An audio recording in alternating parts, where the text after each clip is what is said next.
आज के कहानी का शीर्षक है ईमानदारी का इनाम।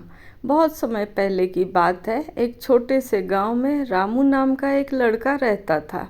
वह गरीब परिवार से था, लेकिन उसकी माँ ने बचपन से ही सिखाया था कि बेटा, जीवन में चाहे कितनी भी मुसीबतें आएं, कभी झूठ मत बोलना और किसी का हक मत छीनना।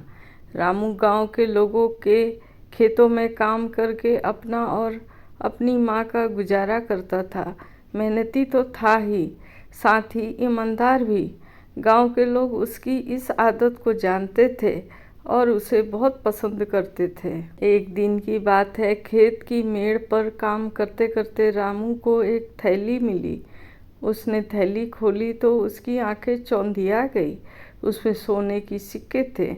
रामू चौंक गया। थोड़ी देर उसके मन में विचार आया, अगर ये सिक्के मैं रख लूं तो मेरी गरीबी दूर हो सकती है, माँ की तकलीफ़ें ख़त्म हो जाएंगी। लेकिन अगले ही पल उसे अपनी माँ की सीख याद आई, सच्चाई और ईमानदारी से बड़ा कोई खजाना नहीं होता। रामू ने ठान लिया कि यह थैली उसी की है जिसने इसे खोया है। वह गांव में जाकर सबको बताने लगा कि किसी की थैली गुम हुई है तो आकर ले जाए। शाम को गांव का एक धनी व्यापारी भागता हुआ आया और बोला, रामू, मेरी थैली खो गई थी, क्या तुम्हें कहीं मिली?